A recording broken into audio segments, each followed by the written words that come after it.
ഹരേ കൃഷ്ണ. സർവം ശ്രീകൃഷ്ണാർപ്പണമസ്തു. ശ്രീ മഹാദേവായ നമ. ശ്രീ മഹാദേവ്യൈ നമ. ശ്രീ മഹാത്രിപുരസുന്ദര്यै നമ. ഹരിശ്രീ ഗണപതയേ നമ. അവിഘ്നമസ്തു. സൗന്ദര്യലഹരീ കർത്രേ സർവമംഗളദായിനേ ശങ്കരാചാര്യവർയായ യതിരാജായ തേ നമഃ. ശ്ലോകം 4. ത്വദന്യഃ പാണിഭ്യാം അഭയവരദോ ദൈവതഗണഃ ത്വമേകാ നൈവാസി പ്രകടിതവരാഭീത്യഭിനയാ ഭയാത്രാതും ദാതും ഫലമപി ച വാഞ്ചാസമധികം ശരണ്യേ ലോകാനാം തവ ഹി ചരണാവേവ നിപുണൗ. വീണ്ടും അമ്മയുടെ പാദമഹിമയാണ് വർണ്ണിക്കുന്നത്. അല്ലയോ 14 ലോകങ്ങൾക്കും ആശ്രയമായി തീർന്നിരിക്കുന്ന അമ്മേ, എല്ലാ ദേവന്മാരും അവരുടെ കൈകളാൽ അഭയത്തെയും വരത്തെയും നൽകുന്നവരാകുന്നു. വലത് കൈകൊണ്ട് ഇഷ്ടവരവും ഇടത് കൈകൊണ്ട് അഭയവും ദാനം ചെയ്യുന്നു. എന്നാൽ നിന്തിരുവടിയാകട്ടെ ഇങ്ങനെ അഭയവരദാനങ്ങളെ പ്രകടിപ്പിച്ച് അഭിനയിക്കുന്നില്ല. അമ്മയുടെ ചരണകമലങ്ങളിൽ അഭയം പ്രാപിക്കുന്നവർക്ക് സകല ഭയങ്ങളിൽ നിന്നുള്ള മോചനവും അവർ ആഗ്രഹിക്കുന്നതിൽ നിന്നും അധികമായ ഫലത്തെ നൽകുന്നതിനും കഴിയുന്നു. അമ്മയുടെ പാദകമലങ്ങളുടെ മഹിമ മാത്രം മതി ഭക്തന്മാർക്ക്, അമ്മയെ ആശ്രയിക്കുന്നവർക്ക് എല്ലാം ലഭിക്കുവാനായിട്ട്. സകല ആഗ്രഹവും സാധിച്ചു ജീവിച്ച് അവസാനം മോക്ഷവും നേടാൻ ആ അമ്മയുടെ പാദകമലങ്ങളിൽ അഭയം പ്രാപിക്കുക മാത്രമേ വേണ്ടൂ. ശ്രീ മഹാത്രിപുരസുന്ദരി 4 കൈകളിൽ പാശം, അങ്കുശം, ഇക്ഷുകോദണ്ഡം, പുഷ്പബാണം എന്നിവ ധരിച്ചിരിക്കുന്നു. അമ്മ അഭയമുദ്രയോ വരദമുദ്രയോ പ്രകടിപ്പിക്കുന്നില്ല. എന്നാൽ അമ്മയുടെ പാദങ്ങളെക്കൊണ്ട് സകല അർത്ഥ കാമമോക്ഷവും നൽകുന്നതിന് മതിയാകുന്നതാണെന്ന് പറയുന്നു. അത്രയേറെ മാഹാത്മ്യമേറിയതാണ് നിന്തിരുവടിയുടെ തൃപ്പാദങ്ങൾ. ആ പാദങ്ങൾ മാത്രം അഭയമായി കണ്ട് വീണ്ടും വീണ്ടും നമസ്കരിക്കാം.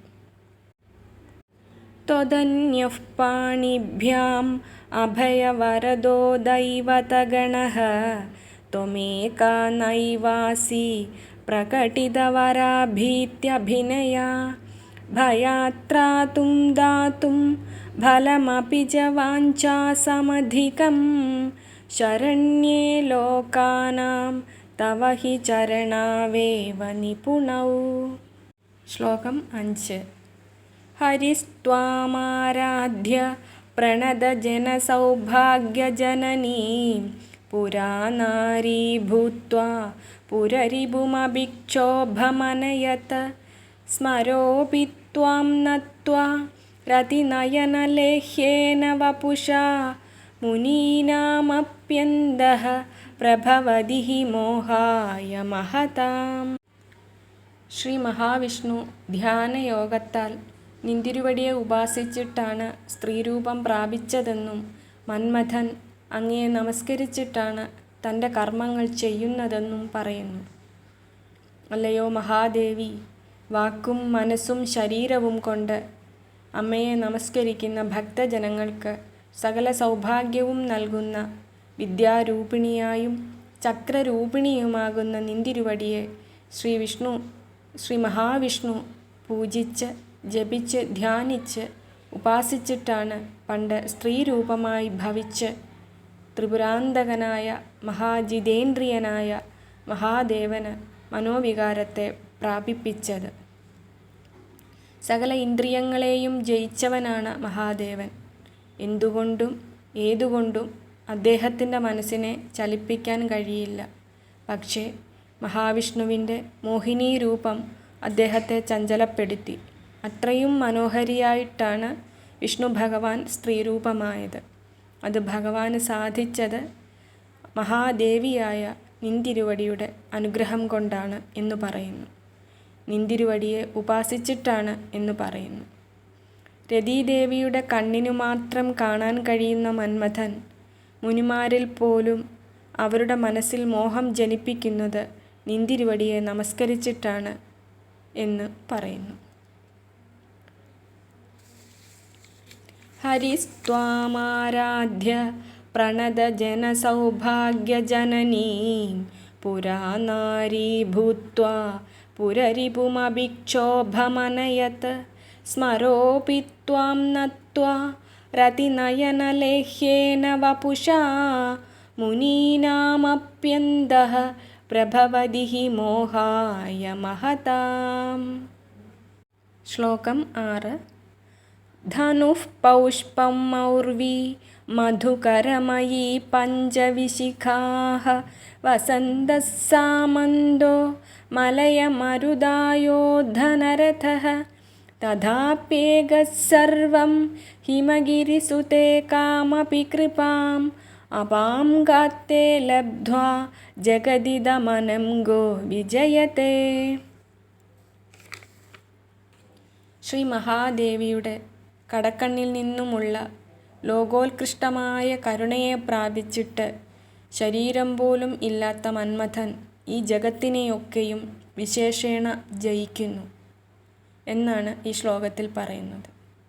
അല്ലയോ ഹിമവൽ പുത്രിയായ പാർവതി, മന്മഥൻ്റെ വില്ല് അതിമാർദ്ദവമുള്ള പുഷ്പങ്ങളാണ്. ബാണങ്ങൾ 5 മാത്രമാണ്. മന്ത്രി വസന്ത ഋതുവാണ്. അദ്ദേഹത്തിൻ്റെ യുദ്ധത്തേറെ മലയമാരുതനാണ്.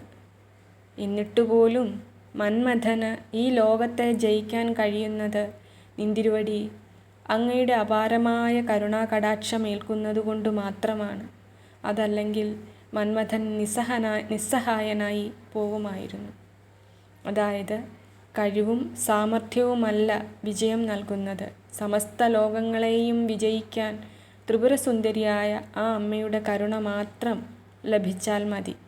ആ കൺകോളുകളിൽ നിന്നുള്ള കടാക്ഷമേൽക്കാൻ ഭാഗ്യമുണ്ടായാൽ മാത്രം മതി. ആ കൃപാകടാക്ഷം മാത്രം മതി ജീവിതത്തിലെ സകല സൗഭാഗ്യങ്ങളും വിജയവും പ്രാപിക്കുവാനായിട്ട്. ധനുഃ പൗഷ്പം മൗർവീ മധുകരമയീ പഞ്ചവിശിഖാഃ വസന്തഃ സാമന്തോ മലയമരുദായോ ധനരഥഃ തഥാപ്യേകഃ സർവം ഹിമഗിരിസുതേ കാമപി കൃപാം അപാം ഗാത്തേ ലബ്ധ്വാ ജഗദിദമനം ഗോ വിജയതേ. ശ്രീ മഹാദേവായ നമഃ. ശ്രീ മഹാദേവ്യൈ നമഃ.